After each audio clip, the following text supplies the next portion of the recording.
अस्सलाम वालेकुम, मैं हूं इरफान समूर। दोस्तों, 60,000 कबायली पठानों की ब्रिगेड अडयाला पर हमला और इमरान खान साहब की रिहाई से मुतालिक इंतहाई हैरान कुन खबर है जो आपके साथ शेयर करने जा रहा हूं। साथ में आपको यह भी बताऊंगा कि पाकिस्तान तहरीके इंसाफ वालों ने, स्पेशली खैबर पख्तूनख्वा हुकूमत ने पूरी दुनिया को सरप्राइज कर दिया है, हैरान कर दिया है पूरी दुनिया को। और फिर आपको यह भी बताऊंगा कि पाकिस्तान तहरीके इंसाफ के एक छोटे से छोटे वर्कर ने आज ये साबित कर दिया है कि लीडर क्या होता है, उसका विजन क्या होता है और उसके विजन पर पहरा क्या होता है। ये तमाम तर चीजें आपके साथ मैं शेयर करूंगा, लेकिन उससे पहले नए आने वाले दोस्तों से गुजारिश है कि ये चैनल आपका अपना है।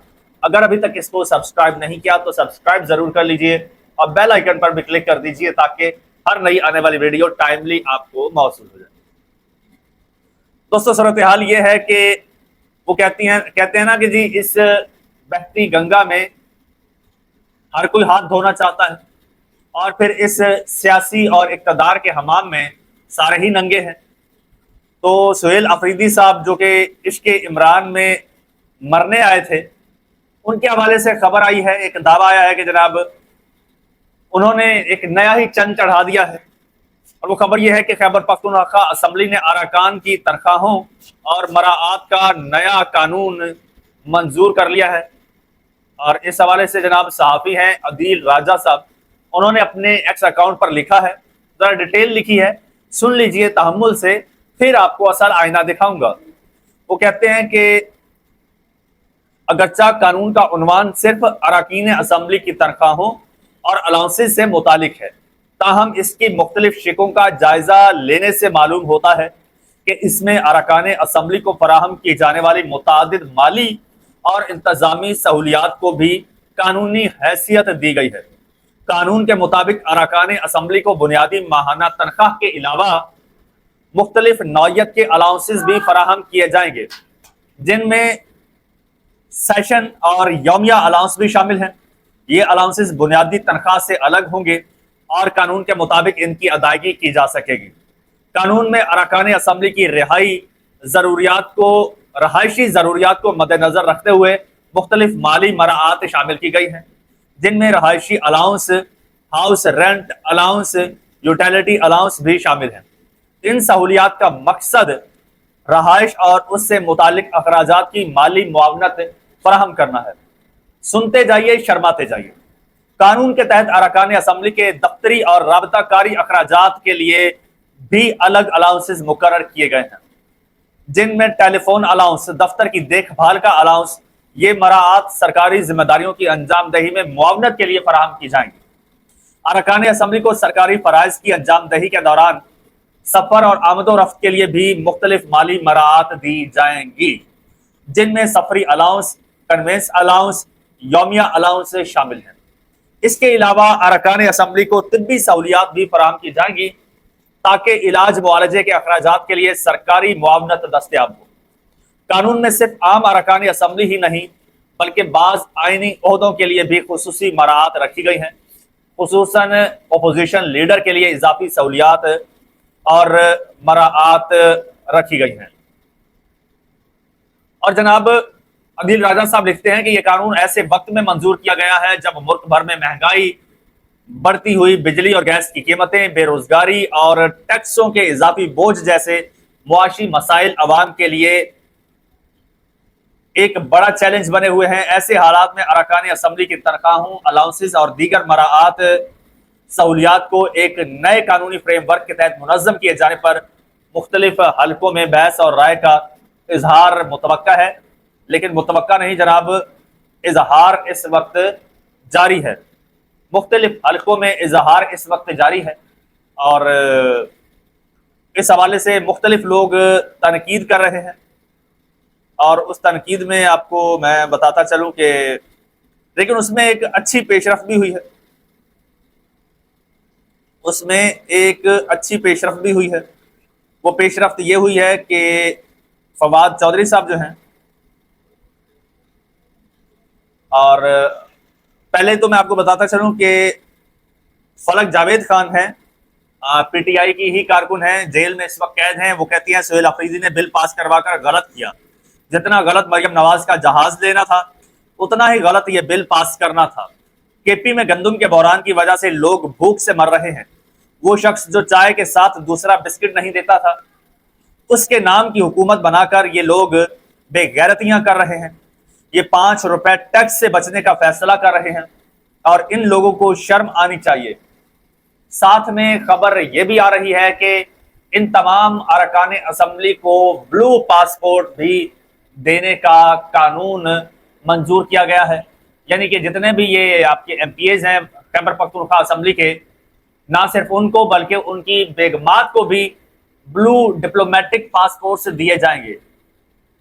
जबकि शफी जान जो है वो तर्जुमान है केपी हुकूमत के, उन्होंने इसकी तरदीद की है और उन्होंने कहा है कि सूबाई असम्बली के पास ब्लू पासपोर्ट देने का इख्तियार नहीं है, लिहाजा ये मनगढ़ंत और बेबुनियाद खबरें हैं। और मजे की बात देखिए, इस पर तनकीद नून लीग वाले भी तनकीद कर रहे हैं, जो कि खुद उनका एक एक बंदा ब्लू पासपोर्ट लेकर बैठा है, जहां इनकी अपनी वजीर आला कहती हैं, वजीर आला की जो तर्जुमान है वो कहती हैं कि भाई जहाज 11 अरब रुपए का लिया है, तो हाँ भाई लिया है, क्या कर लोगे। लेकिन यहां पर एक अच्छी बात है जी पाकिस्तान तहरीक इंसाफ की, ये तहरीक इंसाफ का कल्चर है हमेशा से कि उनकी अपनी हुकूमत भी अगर ऐसा अवामी मंशा के खिलाफ कोई कदम उठाती है तो पीटीआई के अपने लोग उन पर तनकीद करते हैं। अब पीटीआई के अंदर से सोहेल आफरीदी और इसकी हुकूमत पर, इसकी काबीना पर, इसकी असम्बली पर तनकीद हो रही है, जिसके बाद सोहेल आफरीदी ने अब ये ऐलान किया है, वो कहते हैं कि अरकान सूबाई असम्बली की मराहत, अलाउंसेज और तनख्वाहों और साफियों से मुतालिक सूबाई असम्बली से पास किए गए कवानीन पर हम नजरसानी करेंगे। उन्होंने कम से कम ये नहीं कहा कि भाई ब्लू पासपोर्ट लिया है तो लिया है, हाँ भाई लिया है, उन्होंने ऐसे नहीं कहा। उन्होंने कहा कि भाई इमरान खान साहब ने हमेशा अवाम की उमंगों को मुकद्दम रखा है और अवाम की राय को हमेशा से तरजीह दी है। दूसरी जानिब ये काम तो बड़ी तेजी से हो रहे हैं, बड़ी स्पीड से होते हैं, ऐसे बिल वगैरह पास करवाने हो। अब ये ओपोजिशन वहां पर मौजूद थी, ओपोजिशन खैबर पख्तूनख्वा असेंबली में मौजूद थी, ओपोजिशन लीडर के लिए भी भाई बड़े खजाने के मुंह खोले गए हैं। वहां पर किसी ने ना तनकीद किया है, ना कोई बोला है, ना किसी ने बात किया है, ना ओपोजिशन ने, ना हुकूमत ने, सारे खामोश। जितने भी इमरान खान के टाइगर हैं, इमरान खान के हमदर्द हैं, सब लोग अपनी झोलियां भरने में लगे हुए थे और इतनी उजलत में ये काम हो जाते हैं। दूसरी जानिब जनाब सीन ये है कि अली अमीन गंडापुर साहब की एक ऑडियो लीक हो रही है, जिसे उनके तर्जुमान जो हैं वो असली करार देते हैं, जिसमें गंडापुर साहब इन मराहत पर तनकीद कर रहे हैं और वो बता रहे हैं कि इमरान खान साहब ने ऐसी किसी भी जो मराहत हैं या फिर तनख्वाहें बढ़ाने से सख्ती से मना किया हुआ है। दूसरी जानिब जनाब इमरान खान साहब ने सोहेल अफरीदी को स्ट्रीट मूवमेंट करने का हुक्म दिया था, आपको याद होगा, तेज करने का हुक्म दिया था। इसको बड़ा अरसा गुजर चुका है, 4 दिन सोहेल अफरीदी ने बड़ी फुर्तियां दिखाई, उसके बाद जनाब चिराग गुल हो गए और फिर सोहेल अफरीदी ने कहा कि जी हम इमरान खान की रिहाई के लिए रिहाई फोर्स बना रहे हैं और रिहाई फोर्स जनाब उसको ये टास्क होंगे। उसके बाद से फिर सन्नाटा छा गया। अब जब शफी जान साहब से पूछा गया है तो उन्होंने जनाब एक स्टोरी सुनाई है, खैर आपके साथ शेयर कर देता हूं, बाकी नियतों के अहवाल तो खुदा जानता है।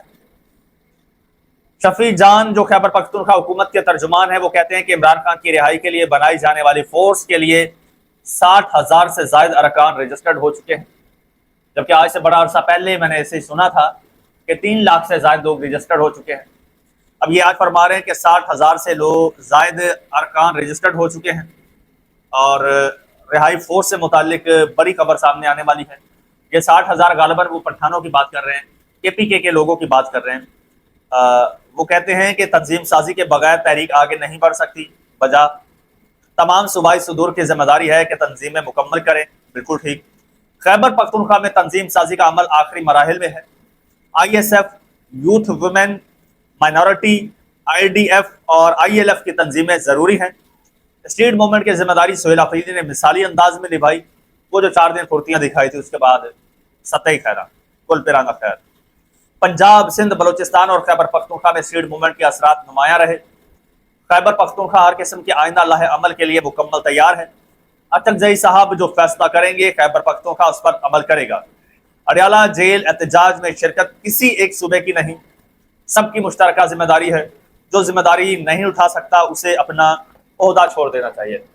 अफसोस की बात यह है कि गुज़श्ता 3 साल से ये लोग एक दूसरे पर जिम्मेदारियां डाल रहे हैं। कोई भी जिम्मेदारी लेने के लिए तैयार नहीं है। लेकिन जहां पर मराहत की बात आती है, जहां पर फेवर्स की बात आती है, जहां पर इमरान खान के नाम को कैश करवाने की बात आती है, एक से बढ़कर एक बंदा आगे होता है। यही लोग यकीन कीजिए जिस तरह सुहेल अफरीदी ने कहा था ना कि नहीं मरूंगा किसी जंग में, ये सोच लिया है अब की बारिश के इमरान में मारा जाऊंगा। इसी तरह से इलेक्शन सर पर थे, पंजाब असेंबली का इलेक्शन होना था, इमरान खान ने असेंबली तहलील कर दी थी। इमरान खान के घर के बाहर इन्हीं लोगों ने कैंप लगाए हुए थे, बाकायदा उम्मीदवार बन के बैठे थे असेंबली के टिकट के, और नारे लगाते थे कि जान दे देंगे खान नहीं देंगे। खैर पंजाब असेंबली के इलेक्शन नहीं हुए, उनको टिकट्स नहीं मिली, इमरान खान जेल चला गया। आज उन लोगों का कोई अता पता नहीं है। आज आप देखें तो पता चलेगा कोई बंदा उधर फ्लोर मिल चला रहा है, कोई कॉटन फैक्ट्री चला रहा है, कोई शुगर मिल चला रहा है, कोई अपना कहीं और रियल एस्टेट का बिजनेस चला रहा है। इमरान खान की किसी को कोई परवाह नहीं।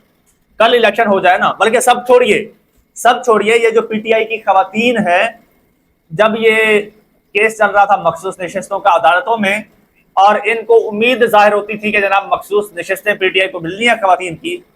यकीन कीजिए खवातीन के, अब मैं क्या लफ्ज इस्तेमाल करूं, रेवड़ होते थे अडयाला जेल के बाहर, पूरे गिरोह होते थे, वहां पर मजमा लगा होता था, सिर्फ और सिर्फ सीट के लालच में। सीटें नहीं मिली, आज कोई खातून उस तरफ पलट के देखती भी नहीं। तो ये लोग ऐसे ही गोंगलों से मट्टी झाड़ते रहेंगे, अपने कवानीन पास करवाते रहेंगे। ये तो भला हो अवाम का, ये तो भला हो पीटीआई के वर्कर का, जो थोड़ी बहुत आंखें खोलता है और इनको आईना दिखाता है, तो ये लोग थोड़ा सा कंट्रोल्ड है। वरना तो ये इमरान खान को जिंदा इमरान खान के टुकड़े करके बेच के खा जाए। चैनल आपका अपना, इसको सब्सक्राइब कर लीजिए, बेल आइकन पर क्लिक कर दीजिए और मुझे इजाजत दीजिए।